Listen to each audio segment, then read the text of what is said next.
Hello all, let's discuss about the elasticity, which is the next chapter of this unit. Next and last, elasticity होती क्या है? Elasticity होती है कि किसी मटेरियल की एक प्रॉपर्टी होती है by the virtue of which it regains its original shape and size after applying any external force. See this is a balloon, और अगर हम इसे प्रेस करते हैं, इस पर हमने एक्सटर्नल फोर्स अप्लाई करके इस पर हमने फोर्स लगाया है ना. अब क्या हुआ, इसकी शेप और साइज में चेंजेस आ गए है ना, इसकी वजह से. देखिए, आफ्टर रिमूविंग द फोर्स, हमने जब ये फोर्स अप्लाई किया था तो इसमें क्या हुआ था, थोड़ा सा डिफॉर्म हुआ था, पर हम उसे एक्चुअल डिफॉर्म नहीं कहेंगे. जितनी देर फोर्स लग रहा है तब तक उसकी शेप और साइज चेंज है, लेकिन जैसे ही हमने फोर्स हटाया तो इसने वापस अपनी जो प्रीवियस साइज और शेप थी उसे रीगेन कर लिया. तो इसको हम कहेंगे इलास्टिक बॉडी है ये. तो इलास्टिसिटी इसी को बोलते हैं कि when you apply some external force on a body and it come back to its original state after removing that force, तो वो हो जाती है इलास्टिसिटी. और जो बॉडी फोर्स हटाने के बाद भी डिफॉर्म रह जाए, वापस अपनी पोजीशन में नहीं आए, उसी पोजीशन में रह जाए, तो उसको हम बोलते हैं प्लास्टिक. और नेचर में कोई भी बॉडी ना तो परफेक्टली इलास्टिक होती है ना ही परफेक्टली प्लास्टिक होती है. तो देख लेते हैं इलास्टिसिटी को एक बार पढ़ लेते हैं. तो elasticity is just, it is the property of a material by virtue of which it recovers its original size and shape when the external forces are removed is called the elasticity of the material. तो उस material की उसे क्या कहेंगे, elasticity. जैसे कि आपकी ये जो बॉल्स वगैरह होती है ना, स्माइलीज वगैरह की, इस टाइप की स्पॉन्जी बॉल्स जो होती हैं, वो इसका एग्जाम्पल हो गई. इलास्टिसिटी मतलब ये नहीं कि सिर्फ आप प्लास्टिक की बात करो, सिर्फ वो रबर बैंड की बात कर रहे हो. इलास्टिसिटी उसमें तो होती है, इलास्टिक बैंड्स बोलते हैं उनको, लेकिन कोई भी बॉडी इलास्टिक हो सकती है जो कि जिस पर हम कोई फोर्स अप्लाई करें और उसे हटा लें फोर्स को, और उसके बाद वो वापस अपनी ओरिजिनल स्टेट में, ओरिजिनल शेप एंड साइज में रीगेन कर ले, तो वो बॉडी इलास्टिक होगी. और अगर वो डिफॉर्म हो जाए तो उस बॉडी को हम प्लास्टिक कहेंगे. If body regains its original shape and size on removing external force is known as perfectly elastic. If it get deformed means क्या हो गया, उसने अपनी उसी जो आपने चेंज किया था, सपोज ये था और मैंने इसे प्रेस किया, ये इसने शेप बन गई थी इसकी, और मैं ये फोर्स हटा लेती, उसके बाद भी ये इसी शेप में रहता, यही चीज में रहता, इससे कोई फर्क ही नहीं पड़ता मेरे फोर्स लगाने और ना लगाने से, तो वो बॉडी कहलाती है आपकी प्लास्टिक बॉडी. ठीक है, तो then it is known as perfectly plastic body. No perfect elastic और plastic exist in nature. Nearest approach to a perfectly elastic body is quartz fibre. वो क्वार्ट्ज फाइबर है जो क्या है, परफेक्टली इलास्टिक मानी जाती है. नियरेस्ट अप्रोच है क्योंकि आइडियल केस तो एग्जिस्ट करते ही नहीं है नेचर में, तो कोई भी आपको परफेक्ट इलास्टिक, परफेक्ट प्लास्टिक नहीं मिलेगी. तो ये हो गई क्वार्ट्ज फाइबर, आपकी क्या हो गई, इलास्टिक बॉडी हो गई जो नियरेस्ट अप्रोच है ना. और परफेक्टली प्लास्टिक क्या हो गई, पुट्टी. ठीक है, bodies have a behaviour lies between these two extremes. तो जो बॉडीज होती है ना, उनका बिहेवियर कैसा होता है, इन्हीं दो एक्सट्रीम्स के बीच रहता है, ना तो परफेक्टली इलास्टिक होती है ना परफेक्टली प्लास्टिक होती है. तो अब इलास्टिसिटी में आगे चलते हैं. देखिए, इलास्टिसिटी में प्रतिबल क्या होता है, इस इंग्लिश में कहते हैं स्ट्रेस. स्ट्रेस क्या होता है, एक्सटर्नल फोर्स, जैसे कोई बॉडी है, इस पर आपने एक्सटर्नल फोर्स अप्लाई किया, तो इससे क्या हुआ, देखिए अब इसने इस टाइप से फोर्स लगाया तो बॉडी में इस टाइप से इसकी शेप और साइज में ये फर्क आया, ये चेंजेस आए. तो इसके जो इंटरनल पार्टिकल्स हैं, they are trying to oppose the change in its shape and size due to the applied external force. तो ये सारे एक्टिव हो जाते हैं, इंटरनल फोर्स लगाने लगते हैं कि वो कहते हैं कि नहीं जी, हमारी शेप और साइज में चेंज मत करिए. तो वो इस एक्सटर्नल फोर्स के अगेंस्ट अपोज करने के लिए फोर्स लगाते हैं. तो यही आपका क्या होता है, स्ट्रेस होता है एक तरीके से, जो इसका जो एक्सटर्नल फोर्स अप्लाई हो रहा है ना, उसे अपोज करता है. और जो स्ट्रेस है, it is a tensor quantity है. आपको लग रहा होगा बल वर्ड आ रहा है, ये फोर्स के इक्विवेलेंट है, but it is not a vector quantity. ये एक टेंसर क्वांटिटी है, इसकी कोई पर्टिकुलर डायरेक्शन नहीं है. तो इस चीज को ध्यान रखिएगा, stress is not a vector quantity, it is a tensor quantity. ठीक है, ये टेंसर क्वांटिटी है, लेकिन ये इक्विवेलेंट टू फोर्स कह सकते हैं, क्योंकि इसकी जो वैल्यू आएगी ना, वो इसी फोर्स के इक्वल आती है, क्योंकि ये इसी फोर्स को अपोज कर रही है, इसके अगेंस्ट है ये. तो stress is the magnitude of the internal forces per unit area of the section. मतलब ये somehow it is related with the pressure कह सकते हैं. प्रेशर क्या है, फोर्स पर यूनिट एरिया, तो उसी की इक्विवेलेंट है ये.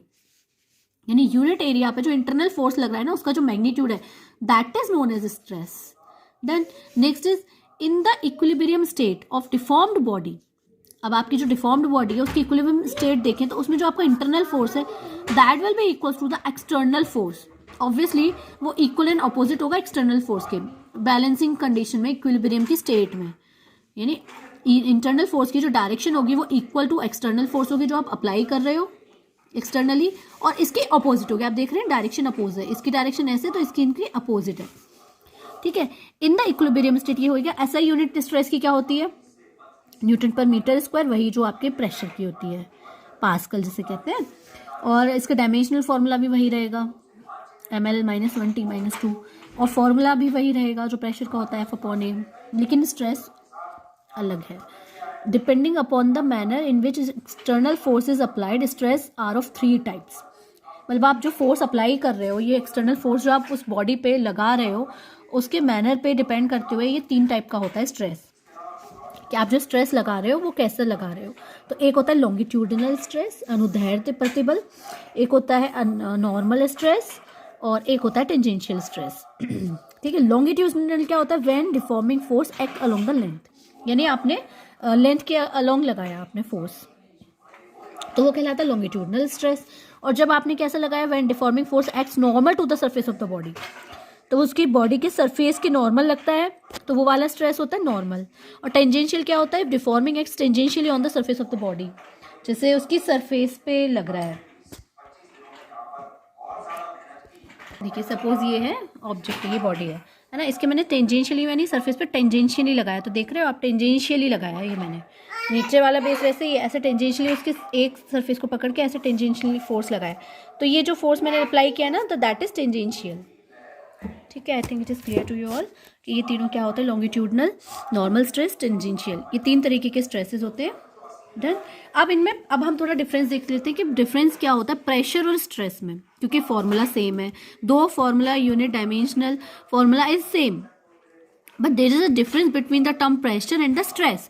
देखो प्रेशर क्या है, is applied force, F pressure में एफ एक्चुअली क्या है, जो आपने फोर्स अप्लाई किया है वही प्रेशर है, F/A इसका फॉर्मूला होता है, ठीक है। तो जो फोर्स आपने अप्लाइड किया है उसी में वो फोर्स की बात कर रहे हैं, यानी F इज अप्लाइड फोर्स। लेकिन स्ट्रेस के केस में F is not the applied force, it is the internal restoring force. ये इंटरनल रीस्टोरिंग फोर्स है जो अपनी प्रीवियस सिचुएशन को रिस्टोर करना चाह रहा है, उसको रिस्टोर करने के लिए लग रहा है, यानी ये डायरेक्ट फोर्स है, ये इनडायरेक्ट फोर्स हो गया एक तरीके से, समझ रहे हैं। अब now come to next content of this chapter, that is strain. Strain क्या होता है, विकृति। आपने जब स्ट्रेस लगाया, प्रतिबल हुआ, तो उससे विकृति आएगा, चेंजेस आएगा शेप में, साइज में, तो उसी की बात यहाँ पे स्ट्रेन वही है।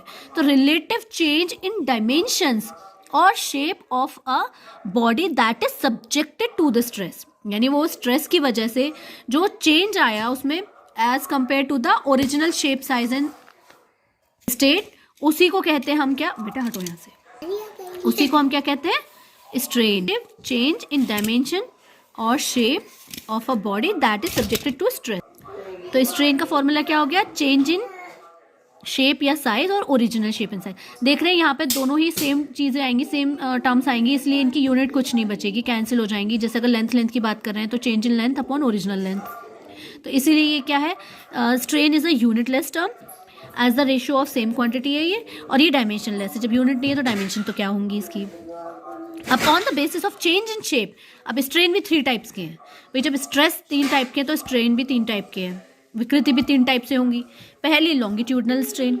लॉन्गिट्यूडनल स्ट्रेन क्या होगा, strain produced in a wire, वही लेंथ के अकॉर्डिंग जो है, लॉन्गिट्यूडनल वही अनुदैर्ध्य होता है इसका मतलब, लॉन्गिट्यूडनल का मतलब। तो strain produced in a wire by a force applied along its length.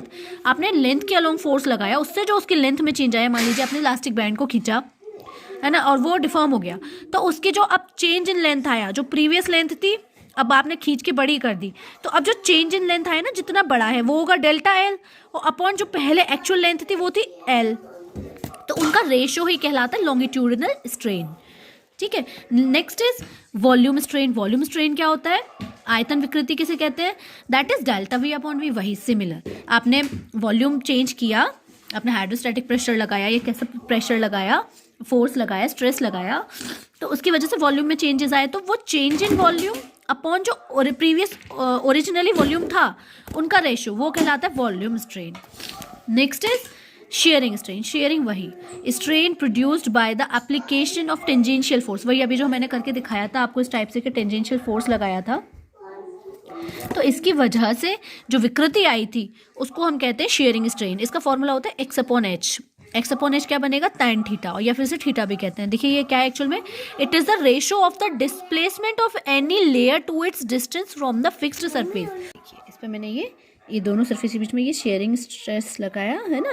तो अभी इसकी पोजीशन आप ये देख रहे हो, नई वाली ये है ना, एक्चुअल क्या थी ये है ना। तो इनके बीच में ये जो डिस्टेंस आप देखोगे ना, इस टाइप से एंगल आया ना, एक एंगल बन गया ना, ओरिजिनल और न्यू में थीटा एंगल बन गया एच। तो दिस अपॉन दिस यही होता है। और ये किसके बराबर होगा, अगर ये थीटा है that will be equals to tan theta. This मतलब ये बेस हो गया, ये आपका क्या बन गया, ये बन गया आपका लेंथ परपेंडिकुलर, और ये बन गया आपका हाइपोटेनियस। तो tan theta will be equals to this upon this, तो x अपॉन एच। तो वही यहाँ पे हमने tan थीटा लिखा है, इसी को हमने x अपॉन एच लिखा है। यही केस है, आप समझ गए होंगे अच्छे से कि ये आपने शेयरिंग स्ट्रेस लगाया तो आपका शेयरिंग स्ट्रेस स्ट्रेन कहलाता है। ठीक है, क्लियर हो गया होगा सभी को। Now next topic is Hooke's law.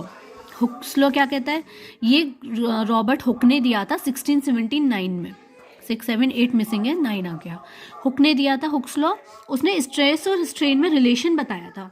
According to hooks, hook ने कहा था कि स्ट्रेस और स्ट्रेन क्या होते हैं, आपस में प्रोपोर्शनल होते हैं।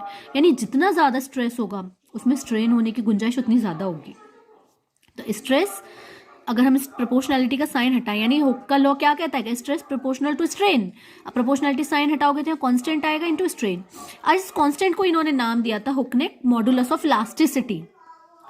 इसको इन्होंने कांस्टेंट को क्या नाम दिया था हुक ने, मॉडुलस ऑफ इलास्टिसिटी। और ये जो इलास्टिसिटी का है ये मटेरियल पे डिपेंड करती है। तो यानी कि स्ट्रेस अपॉन स्ट्रेन बराबर एक कांस्टेंट, उस कांस्टेंट को इन्होंने क्या नाम दिया था, मॉडुलस ऑफ इलास्टिसिटी। ठीक है, E is different for different types of strain in the same material. भाई देखो स्ट्रेन अलग होगी, ऑब्जेक्ट वही है। अगर स्ट्रेस स्ट्रेन अलग अलग है तो आपकी ऑब्वियसली ए की वैल्यू भी अलग होगी, अगर अलग अलग तरीके की स्ट्रेन क्रिएट हो रही है। और इसकी यूनिट क्या होती है, Newton per metre square. Dimensional formula वही ml-1 t-2, क्योंकि स्ट्रेन की तो कोई यूनिट होती नहीं है। अल्टीमेटली किसकी यूनिट के बराबर आएगा, स्ट्रेस की। और स्ट्रेस किसके इक्विवेलेंट माना है हमने, फोर्स के, फोर्स नहीं प्रेशर के। तो ये इस टाइप से इसकी यूनिट वही आ जाएगी। On the basis of 3 types of strain we have 3 modulus of elasticity. अब जब स्ट्रेन 3 तरीके की होती है, स्ट्रेस 3 तरीके के होते हैं, तो इसलिए उनकी मॉडुलस ऑफ इलास्टिसिटी जो है, जो उनका रेशियो है, वो भी 3 तरीके का ही होता है। पहला होता है यंग्स मॉडुलस। यंग्स मॉडुलस क्या होता है, longitudinal stress upon longitudinal strain. यानी सीधे सीधे समझिए, दिस अपॉन दिस, ये बन गया यंग्स मॉडुलस ऑफ इलास्टिसिटी। ठीक है, नेक्स्ट वही लॉन्गिट्यूडनल स्ट्रेस का फॉर्मूला क्या होगा, F upon A. Longitudinal strain L upon L. Small L हो गई चेंज इन लेंथ है, डेल्टा एल भी लिख सकते हैं इसे, और स्मॉल एल भी लिख सकते हैं कि चेंज इन लेंथ क्या है। मान लीजिए 1 मीटर की रॉड तार था आपका, आपने खींच के 1.5 मीटर का कर दिया, तो आपका चेंज इन लेंथ कितना आया, आधा मीटर। आधा अपॉन 1, तो वो स्ट्रेन की वैल्यू हो जाएगी। तो इस टाइप से हमें सॉल्व करने होंगे numericals. Next term is, next elasticity क्या है, next modulus of elasticity that is bulk modulus. और इसमें एक कंडीशन है कि with in the elastic limits है ये। अरे आप स्ट्रेस जब बहुत ज़्यादा ही बढ़ा लोगे तो फिर तो वो डिफॉर्म हो ही जाएगी चीज़, है ना। तो इसीलिए कहा है with in the elastic limit, मतलब इलास्टिक रहे, वो प्लास्टिक बनने की तरफ ना जाए, उसी के लिए ये सब चीज़ें बातें हो रही हैं ये। तो इसका बल्क मॉडुलस को बच्चों हम रिप्रेजेंट करते हैं कैपिटल लेटर के से, यंग्स मॉडुलस को करते हैं वाई से। यंग स्टैंड्स फॉर वाई, तो वाई से यंग्स मॉडुलस ऑफ इलास्टिसिटी हो गया। बल्क मॉडुलस क्या हो गया, within the elastic limits, वही normal stress upon volume strain. तो ये आ गया बल्क मॉडुलस बन गया। नेक्स्ट तो delta P upon minus delta V upon V. ठीक है, इसको थोड़ा सॉल्व कर लिया, वी को ऊपर लेकर माइनस साइन ये आ गया। अच्छा, इसका एक रिवर्सिबल भी होता है, मतलब इसका जो इन्वर्स होता है ना के का, उसे कंप्रेसिबिलिटी कहते हैं। यानी बल्क मॉडुलस जितना कम होगा, कंप्रेसिबिलिटी उतनी ही ज़्यादा होगी उसकी। तो कंप्रेसिबिलिटी क्या होती है, रेसिप्रोकल टू बल्क मॉडुलस होती है। कंप्रेसिबिलिटी के यानी बल्क मॉडुलस के रेसिप्रोकल होती है। अगर बल्क मॉडुलस पूछा जाए तो आप के से निकालोगे, normal stress upon volume strain से ये फॉर्मूला लगाओगे। और अगर कंप्रेसिबिलिटी पूछी जाए तो के का रिवर्स कर दोगे, इन्वर्स कर दोगे, 1 अपॉन के कर दोगे, उल्टा कर दोगे। ठीक है, तो ये बन जाएगा compressibility. Next is modulus of rigidity, eta. ये आपके इसमें वायर का निकालने के लिए भी होगा, एक्सपेरिमेंट भी आपको करना होगा लैब में। तो मॉडुलस ऑफ रिजिडिटी को बच्चों एक्सप्लेन करते हैं ईटा से, इसको बोलते हैं ईटा। और इसका फॉर्मूला क्या होगा, देखिए ये टेंजेंशियल स्ट्रेस और ये शेयरिंग स्ट्रेन, तीनों का इनका दोनों इसका लास्ट का रेशियो कर देंगे तो आपको मिलेगा modulus of rigidity, that is eta. तो इसका फॉर्मूला वही, within the elastic limits eta is equals to tangential stress upon shearing strain. तो eta is equals to F upon A upon theta. तो eta is equals to F upon A theta. Unit क्या हो जाएगी, वही newton per metre square, ml-1 t-2। Thank you. I think it's enough for the day. Enjoy all.